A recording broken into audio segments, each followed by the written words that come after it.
ಮತ್ತು ಹೆಚ್ಚು ಫ್ಯಾಕ್ಟರಿಗಳಲ್ಲಿ ಆಫೀಸ್ಗಳಲ್ಲಿ ಕೆಲವೊಂದಿಷ್ಟು ಗಾರ್ಮೆಂಟ್ಸ್ಗಳಲ್ಲಿ ನಿಂತು ಕೆಲಸ ಮಾಡೋದು ಓಡ್ತಾರೆ ನೋಡ್ರಿ, ರನ್ ಟು ಡೆತ್ ಅಂತ ಹೇಳ್ತಾರೆ. ಅದಕ್ಕೆ ಓಡೋದನ್ನ ಬಿಟ್ಟು ಅಲ್ಲೆಲ್ಲ ಸೂಕ್ಷ್ಮ ಒಂದು ಅಂಗಾಂಶಗಳು ಟಿಶ್ಯೂಗಳು ಅಂತ ಏನ್ ಹೇಳ್ತಾವಲ್ಲ ಅವೆಲ್ಲ ಡಿಜನರೇಷನ್ ಆಗಿರ್ತವೆ. ಎಕ್ಕದೆಲೆ, ನುಗ್ಗೆ ಎಲೆ, ಹುಣಸೆ ಎಲೆ ಅದಕ್ಕೊಂದು ಬಟ್ಟೆ ಸುತ್ತಿ ಮಲ್ಕೋಬೇಕು. ಬೆಳಗ್ಗೆ ಅದ್ರ ಮೇಲೆ ಬಿಸಿನೀರು ಹಾಕೋಬೇಕು.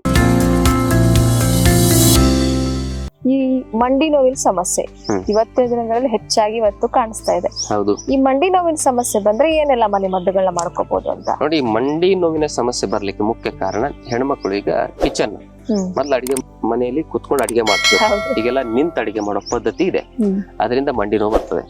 ಮತ್ತೆ ಹೆಚ್ಚು ಫ್ಯಾಕ್ಟರಿಗಳಲ್ಲಿ ಆಫೀಸ್ಗಳಲ್ಲಿ ಕೆಲವೊಂದಿಷ್ಟು ಗಾರ್ಮೆಂಟ್ಸ್ಗಳಲ್ಲಿ ನಿಂತು ಕೆಲಸ ಮಾಡೋರಿಗೆ ಮಂಡಿ ನೋವು ಸಮಸ್ಯೆ ಬರೋದು ಉಂಟು.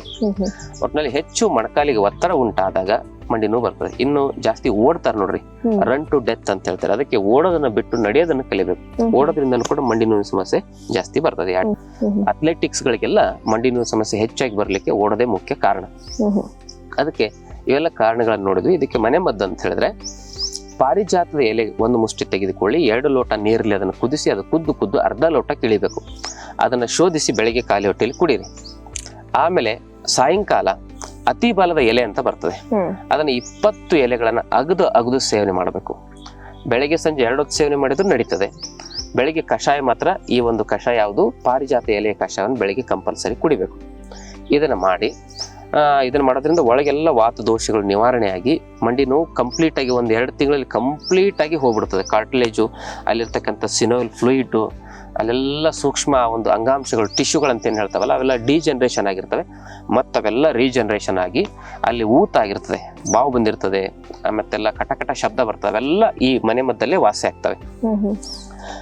ಆಸ್ಟಿಯೋ ಆರ್ಥರೈಟಿಸ್ ಪ್ರಾರಂಭಿಕ ಹಂತದಲ್ಲಿದ್ರೆ ಅಂಥದ್ದು ಕೂಡ ಈ ಮನೆ ಮದ್ದಿನಲ್ಲಿ ಗುಣ ಆಗುತ್ತೆ. ಜಾಸ್ತಿ ಆದಾಗ ಅದಕ್ಕೆ ಆಯುರ್ವೇದ ಪಂಚಕರ್ಮ ಚಿಕಿತ್ಸೆ ತೆಗೆದುಕೊಳ್ಳೋದು ಅತ್ಯಗತ್ಯ. ಮಂಡಿ ನೋವನ್ನ ನೆಗ್ಲೆಕ್ಟ್ ಮಾಡಕ್ ಹೋಗ್ಬೇಡಿ. ಯಾಕಂದ್ರೆ ನಾವು ಸಾಯೋವರೆಗೂ ನಮ್ಮ ಕಾಲು ಮತ್ತೆ ಸೊಂಟ ಗಟ್ಟಿ ಇರಬೇಕು. ಬೆಡ್ ರಿಡನ್ ಆಗಿ ನಮ್ಮ ಮಲಮೂತ್ರಗಳನ್ನ ಬೇರೆಯವರು ಸ್ವಚ್ಛ ಮಾಡುವ ಕೆಟ್ಟ ಪರಿಸ್ಥಿತಿ ನಮಗೆ ಬರಬಾರ್ದು.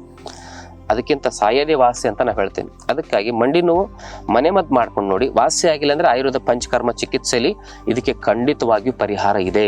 ನಮ್ಮಲ್ಲಿ ಸಾವಿರಾರು ಜನ ಬಂದು ಚಿಕಿತ್ಸೆ ತೆಗೆದುಕೊಂಡು ಆಪರೇಷನ್ ಇಲ್ದಂಗೆ ಮಂಡಿ ನೋವು ಸರಿ ಮಾಡ್ಕೊಂಡಿದ್ದಾರೆ. ಇನ್ನು ಅದಕ್ಕೆ ಲೇಪನ ಚಿಕಿತ್ಸೆಯನ್ನು ಕೂಡ ಹೇಳ್ತೇನೆ. ಏನಂದ್ರೆ ಅತಿಬಲದ ಎಲೆ, ಆಮೇಲೆ ಹರಳೆಲೆ, ಎಕ್ಕದೆಲೆ, ನುಗ್ಗೆ ಎಲೆ, ಹುಣಸೆ ಎಲೆ, ಬೇವಿನ ಎಲೆ ಇವೆಲ್ಲ ಒಂದೊಂದು ಮುಷ್ಟಿ ತೆಗೆದುಕೊಂಡು ಬನ್ನಿ. ಅದನ್ನೆಲ್ಲ ಚೆನ್ನಾಗಿ ರುಬ್ಬಿ ಪೇಸ್ಟ್ ಮಾಡ್ಕೊಳ್ಳಿ. ಒಂದು ಬಾಂಡ್ಲಿ ಇಟ್ಕೊಳ್ಳಿ. ಆ ಬಾಂಡ್ಲಿಯಲ್ಲಿ ಒಂದು 4-5 ಚಮಚ ಹರಳೆಣ್ಣೆ, ಔಡ್ಲೆಣ್ಣೆ ಅಂತ ನಮ್ಗೆ ಕರೀತಾರೆ, ಅದನ್ನ ಹಾಕ್ರಿ. ಅದರಲ್ಲಿ ಏನ್ ಮಾಡ್ಬೇಕು, ಒಂದು ಮುಷ್ಟಿ ಬೆಳ್ಳುಳ್ಳಿ ಜಜ್ಜಿ ಪೇಸ್ಟ್ ಮಾಡಿ ಹಾಕ್ಬೇಕು. ಅದನ್ನೆಲ್ಲ ಬಿಸಿ ಮಾಡ್ಕೋಬೇಕು. ಅದಾದ್ಮೇಲೆ ಈ ಪೇಸ್ಟ್ ಅನ್ನ ಅದಕ್ಕೆ ಹಾಕಿ ಚೆನ್ನಾಗಿ ಬಿಸಿ ಮಾಡ್ಬೇಕು. ಆ ಬಿಸಿಯಾದ ಪೇಸ್ಟ್ ಅನ್ನ ಮೊಣಕಾಲು ನೋವಿದ್ರೆ ಮೊಣಕಾಲಿಗೆ ಪೂರ್ತಿ ತಟ್ಟಿ ಅದಕ್ಕೊಂದು ಬಟ್ಟೆ ಸುತ್ತಿ ಮಲ್ಕೋಬೇಕು. ಈ ರೀತಿ ರಾತ್ರಿ ಮಾಡ್ಬೇಕು. ಬೆಳಗ್ಗೆ ಎದ್ದು ಅದ್ರ ಮೇಲೆ ಬಿಸಿನೀರು ಹಾಕೋಬೇಕು. ಈ ತರ ಮಾಡೋದ್ರಿಂದ ನಿರಂತರವಾಗಿ ಇದನ್ನ 1 ತಿಂಗಳು 2 ತಿಂಗಳು ಮಾಡಿ ಮಂಡಿ ನೋವು ಸಂಪೂರ್ಣವಾಗಿ ಗಾಯವಾಗ್ತದೆ, ಮಂಗ ಮಾಯ ಆಗ್ತದೆ. ಇನ್ನಷ್ಟು ಆಯುರ್ವೇದ ಮತ್ತು ಯೋಗ ಚಿಕಿತ್ಸೆ ಟಿಪ್ಸ್ಗಾಗಿ Vaidyashri health tips channel subscribe ಮಾಡಿ. ಹಾಗೆ ಫೇಸ್ಬುಕ್, ಇನ್ಸ್ಟಾಗ್ರಾಂನಲ್ಲಿ ಫಾಲೋ ಮಾಡಿ.